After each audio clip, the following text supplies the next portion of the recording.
Hi, I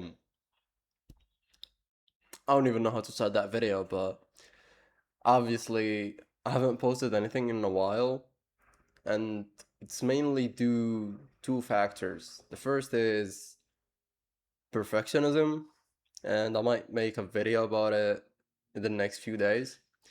The second one is that I've realized that I don't know how to be myself when the camera is recording, and I feel like I don't even speak normally the way I usually do when I'm talking to people.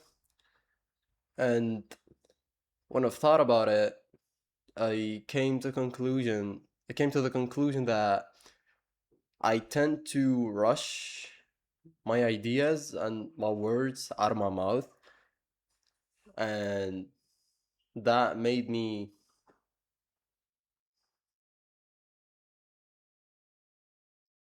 Why did you stop? I'm a finish. I'm not gonna start another video. So I rush my ideas and my words out of my mouth, and uh, it turned into it turned into a sort of performance. So I wasn't really being myself every time I recorded something, and that really saddens me because I wanted to. Actually, I've been dwelling about making videos on YouTube since I was a child, and this is something I really wanted to do, and this is like me making my dream come true. Um, what else? So yeah, not being able to be myself, or every time I turn on the camera, I start overthinking. I start stressing out things.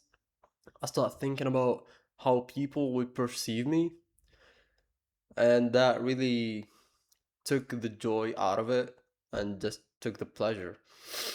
Um, what else? What else can I say? Nevertheless, um, since it's something I really like to do and something I really been planning to do since I was a child, and I didn't have, I would say, the guts and enough bravery to do it. I would like this channel to be a sort of digital journal for me, and a sort of time capsule and videos that I'll be able to look back at and see my evolution and how further I came. So, yeah, since I struggle with speaking in front of the camera, I figured that obviously to get better at it, you have to film videos, and it was okay to be bad and to make bad videos. The only thing that was holding me was that I used to think that if I make a bad video, that video would be unwatchable. But in fact, really not. The more I get comfortable in front of the camera, the more I can be myself. And if I can be myself, that's the point. That's the point of this whole channel. Uh, okay. So yesterday I was reading Animal Farm, this book from George Orwell, and I got to the speech that Old Major gave, and I really found it powerful, and it has some gravitas to it. So I was like, why not share it with you guys? Hold on. What is it? Okay. Before the camera was on, I was able to read it, I would say, neatly. But right now, I don't know. So just, I don't know. So he cleared, he cleared his throat and began. Comrades, you have heard already about the strange dream that I had last night, but I will come to the dream later. I have something else to say first. I do not think, comrades, that I shall be with you for many months longer, and before I die, I feel it in my duty to pass on to you such wisdom as I have acquired. I have had a long life, I have had much time for thought as I lay alone in my stall, and I think I may say that I understand the nature of life on this earth as well as any animal now living. It is about that it, it is about this that I wish to speak to you. Now, comrades, what is the nature of this life? What is the nature of this life of ours? Let us face it. Our lives are miserable, laborious, and short.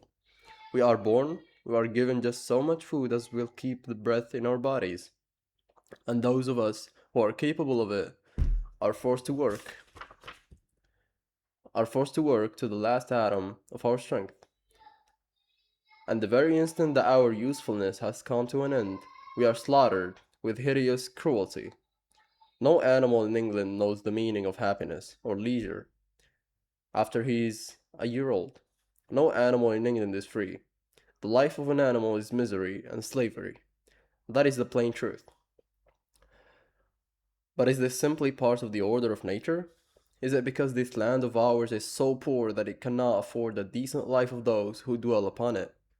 No, comrades, a thousand times no. The soil of England is fertile.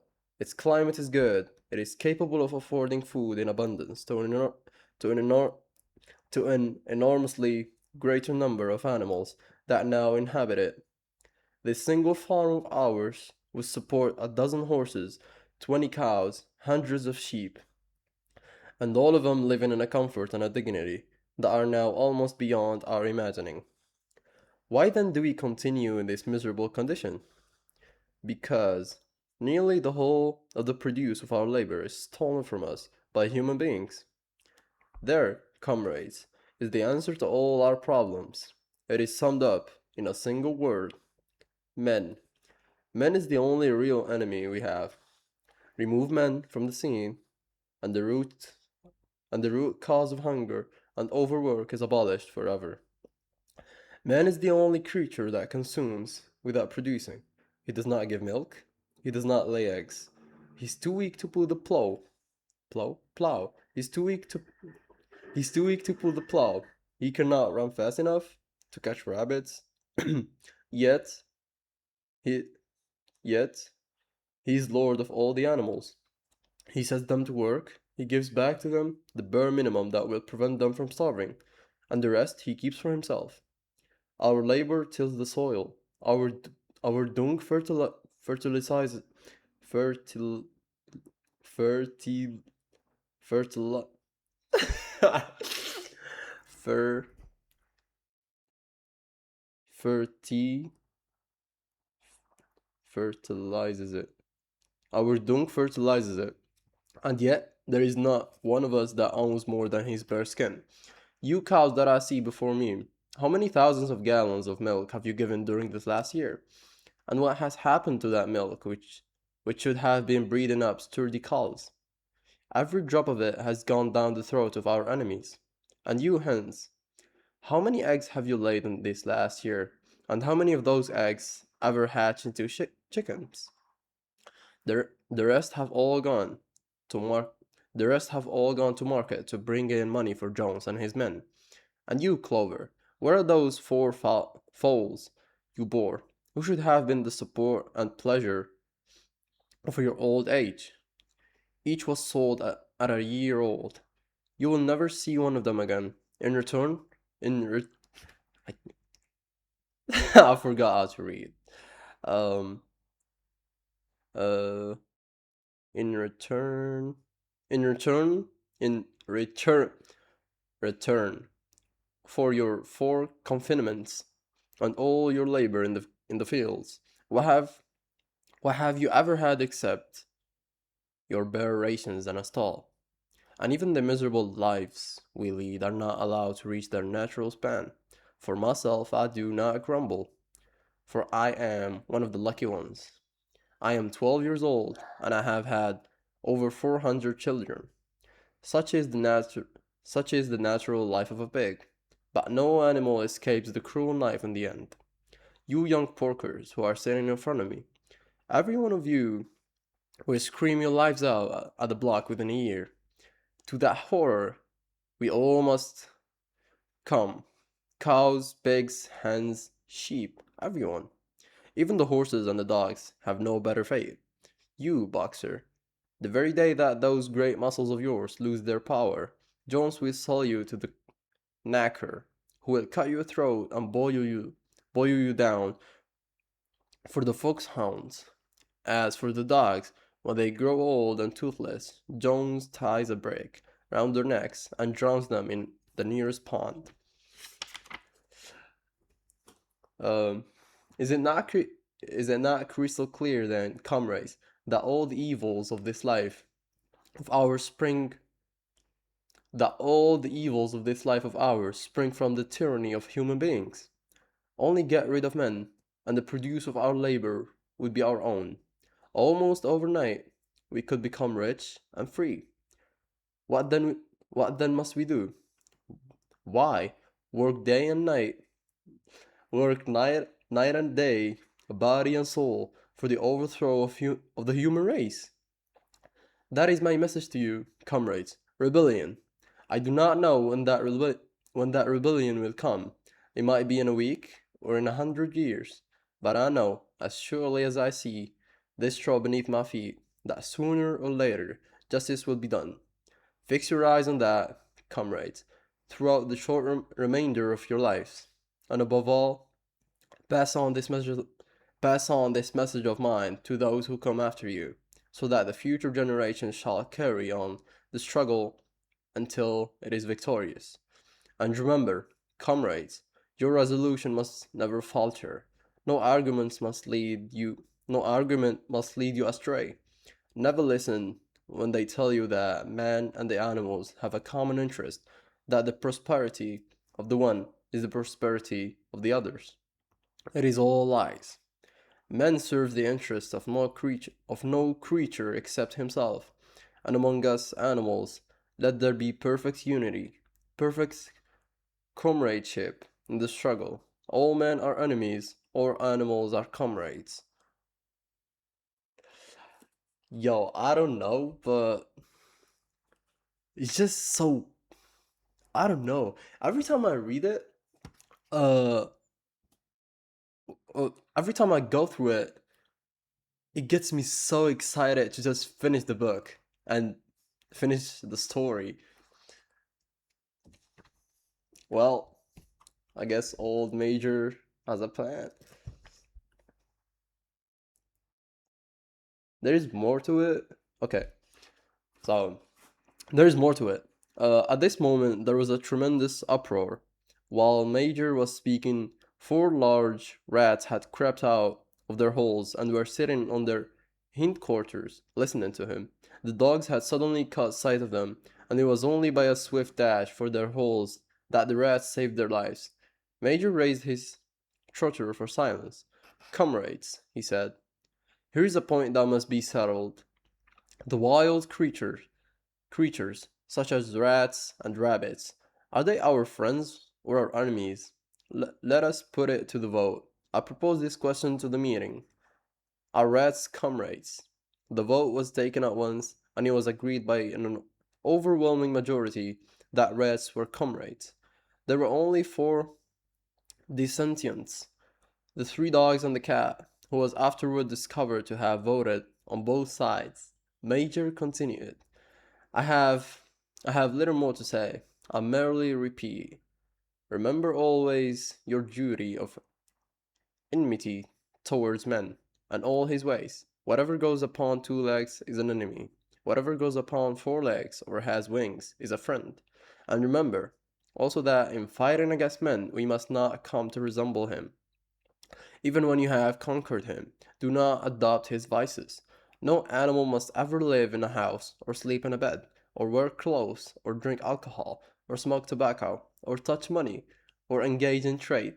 All the habits of men are evil, and above all, no animal must ever tyrannize over his own kind. Weak or strong, clever or simple, we are all brothers. No animal must ever kill any other animal. All animals are equal. And now, comrades, I will tell you about my dream of last night. I cannot describe that dream to you. It was a dream of the earth as it will be when man has vanished, but it reminded me of something that I had long forgotten.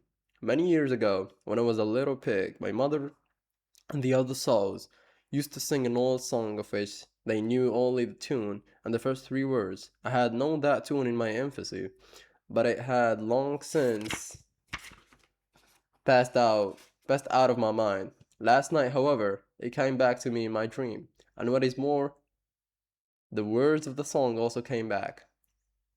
Words, I am certain, which were sung by the animals of long ago, and have been lost to memory for generations. I will sing you that song now, comrades. I am old and my voice is hoarse. Hoarse? But when I have taught you the tune, you can sing it better for yourselves. It is called Beasts of the England. And now they just stop singing. He sings the song and then they repeat after him, and they all sing in uh harmony. I don't know.